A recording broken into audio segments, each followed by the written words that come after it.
ಸ್ನೇಹಿತರೆ, ಈ ಒಂದು ವಿಡಿಯೋವನ್ನು ನೋಡ್ಕೊಂಡು ಬನ್ನಿ. ಆಮೇಲೆ ಈ ವಿಡಿಯೋದ ಬಗ್ಗೆ ಮಾತಾಡ್ತಾ ಹೋಗೋಣ. 5 ವರ್ಷ ಈ ಅಜ್ಜಾಗ ಚಾ ಕುಡಂಗಿಲ್ಲ. ಚಾ ಯಾಕೆ ಕುಡಂಗಿಲ್ಲ ಅಜ್ಜ? ಚಾ ಕುಡಿದಿಲ್ರಿ, ಸರಿಯಾಗಿ ಕುಡಿದಿಲ್ಲ, ತಂಬಾಕ್ ಹಾಕುದಿಲ್ರಿ. ಅಂದ್ರ ನಾ 76ನೇ ವಯಸ್ಸಾಗ ಇನ್ನೂ ನನ್ನ ಕಲಾ ಮಾಡ್ಬೇಕನ್ನೋದ ಐತ್ರಿ. ನನಗೆ ಕಲಾ ಮಾಡ್ಬೇಕನ್ನೋದೈತೆ. ಅದಕ್ಕೆ 9 ನಾಟಕ ಅಂದ್ರಿ. ಆ ಗುರುವಿನ ಕಾಲ್ ಬಿದ್ದು ಪಿಯನ್ ಪೆಟ್ಟಿಗೆ ಮುಟ್ಟಿ ಹಾನಿ ಮಾಡಿಬಿಟ್ಟವಿ. 65 ವರ್ಷ ಆತ್ರಿ ಚಾ ಬಿಟ್ಟು. ಚಾ ಇಲ್ಲ, ತಂಬಾಕಿಲ್ರಿ, ಸರಿಯಾಗಿಲ್ಲ ಅಂದ್ರ ನಾ ಹಂಗ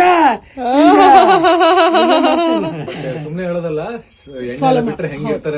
ಇವರೇ ಎಕ್ಸಾಂಪಲ್. ಆಕ್ಚುಲಿ ನಮಗೊಂದು ಟೀ ಬಿಡಕ್ ಆಗಲ್ಲ, ಏನು ಚಟ ಅಂದ್ರೆ ಏನೋ ಒಂದು ನಾರ್ಮಲಿ ಬಿಡಕ್ ಆಗಲ್ಲ. ಬಟ್ 65 ವರ್ಷದಿಂದ ಅವ್ರು ಬಿಟ್ಟಿದಾರಂತಂದ್ರೆ ಒಂದೇ ಒಂದ್ ಆಣೆ ಪಿಯಾನೋ ಪೆಟ್ಟಿಗೆ.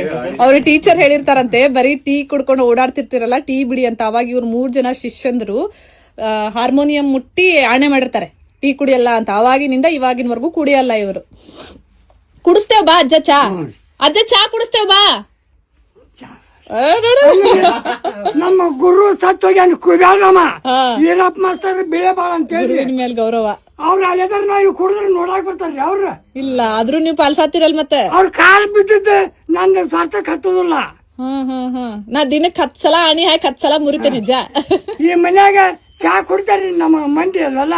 ನಾ ಮುಂಜಾನೆ ಎದ್ದ 2 ರೊಟ್ಟಿ ಹೊಡೆದ ಎದ್ದು 2 ರೊಟ್ಟಿ ಹೊಡೆದ, ಅದಕ್ಕೆ ಇಷ್ಟ ಗಟ್ಟಿದಿ ಅಜ್ಜ ನೀ.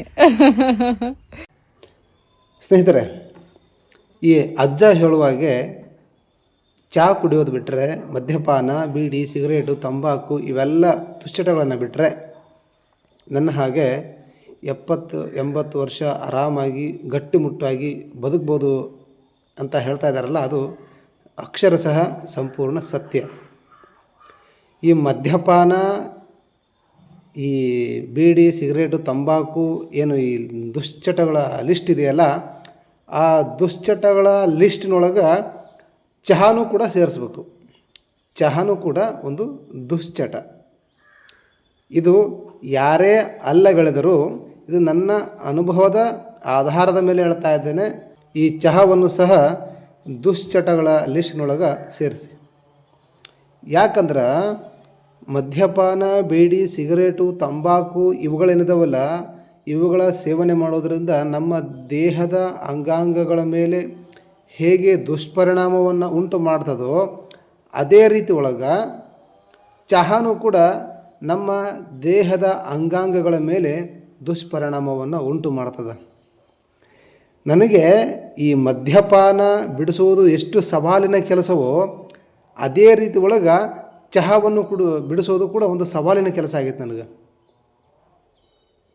ಅಷ್ಟರ ಮಟ್ಟಿಗೆ ಮದ್ಯಪಾನ, ಈ ಚಹಾಗಳಿಗೆ ನಮ್ಮ ಜನ ಅಡಿಕ್ಟ್ ಆಗಿದ್ದಾರೆ.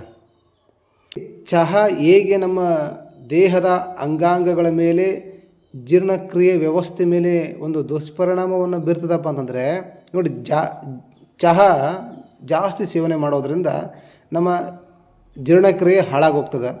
ಮೊದಲನಾಗಿ ಗ್ಯಾಸ್ ಟ್ರಬಲ್, ಅಸಿಡಿಟಿ ಜಾಸ್ತಿ ಆಗ್ತದೆ. ಜೊತೆಗೆ ಪಿತ್ತ ಪ್ರಕೃತಿ ಜಾಸ್ತಿ ಆಗ್ತದೆ. ಇದು ಮದ್ಯಪಾನ ಏನಿದೆ ಅದು ಬೇಗನೆ ರಿಯಾಕ್ಟ್ ಮಾಡ್ತದೆ.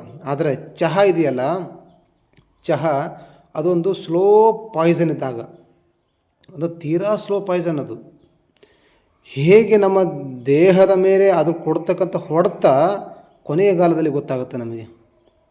ಬೇಗ ನಮ್ಮ ನರ್ವಸ್ ಸಿಸ್ಟಮನ್ನು ಬೇಗ ಹಾಳು ಮಾಡ್ತದೆ ಚಹಾ. ಏನು ಬರೀ ಚಹಾ ನಮ್ಮ ಇಡೀ ದೇಹದ ನರಗಳ ವ್ಯವಸ್ಥೆ ಏನಿದೆ ಅದರ ಮೇಲೆ ದಾಳಿ ಮಾಡ್ತದೆ.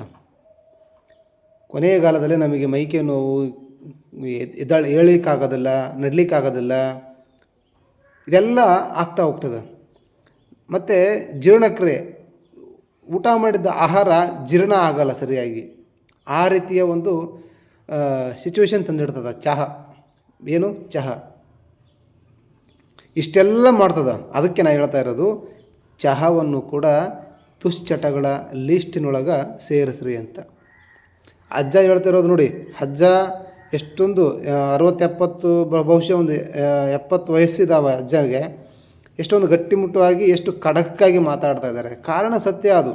ಅವರು ಮದ್ಯಪಾನ, ಚಹಾ ಗುಟ್ಕ ತಂಬಾಕು ಎಲ್ಲ ಬಿಟ್ಟಿದ್ದಾರೆ, ಆರಾಮಾಗಿ ಆ್ಯಕ್ಟಿವ್ ಆಗಿದ್ದಾರೆ, ಅದು ಸತ್ಯ. ಅದು ಇಂಥವೆಲ್ಲ ಬಿಡೋದ್ರಿಂದ ದೇಹ ಆರೋಗ್ಯವಾಗಿರ್ತದೆ, ಸದೃಢವಾಗಿರ್ತದೆ. ನಾವು ನಮ್ಮ ಬದುಕನ್ನು ಸರಿಯಾದ ಮಾರ್ಗದೊಳಗೆ ಕಟ್ಟಿಕೊಳ್ಳಲಿಕ್ಕೆ ಅನುಕೂಲ ಆಗ್ತದೆ. ಯಾಕಂದರೆ ನಮ್ಮ ಮೈಂಡ್ ಫ್ರೀ ಇರಬೇಕು, ನಮ್ಮ ದೇಹ ಅದಕ್ಕೆಲ್ಲ ಸಪೋರ್ಟ್ ಮಾಡಬೇಕು. ಹಾಗಾದಾಗ ಮಾತ್ರ ನಾವು ನಮ್ಮ ಬದುಕನ್ನು ಸದೃಢವಾಗಿ ಕಟ್ಟಿಕೊಳ್ಬೋದು. ಈಗ ಅತಿಯಾದ ಚಹಾ ಸೇವನೆಯಿಂದ ಸರಿಯಾಗಿ ನಾವು ಡಿಸಿಷನ್ ತೊಗೊಳ್ಳಿಕ್ಕೆ ಆಗೋದಿಲ್ಲ. ಯಾಕಂದರೆ ತಲೆನೋವು ಜಾಸ್ತಿ ಇರ್ತದೆ. ಚಹಾ ಸೇವನೆಯಿಂದ ಪಿತ್ತ ಪ್ರಕೃತಿ ಜಾಸ್ತಿಯಾಗಿ ತಲೆನೋವು ಜಾಸ್ತಿ ಇರ್ತದೆ. ಹಾಗೆ ಮದ್ಯಪಾನದಿಂದಲೂ, ಗುಟ್ಕ, ಬೀಡಿ, ಸಿಗರೇಟ್, ತಂಬಾಕುಗಳಿಂದಲೂ ಇದರಿಂದಲೂ ಕೂಡ ನಾವು ಯಾವಾಗ ದುಶ್ಚಟಗಳಿಗೆ ಬಲಿ ಆಗ್ತೀವಿ ಆವಾಗ ನಾವು ಸರಿಯಾದ ಡಿಸಿಷನ್ನ ತಗೊಳ್ಳಿಕ್ಕೆ ಆಗೋದಿಲ್ಲ. ಅದಕ್ಕಾಗಿ ದುಶ್ಚಟಗಳನ್ನು ಬಿಡ್ರಿ.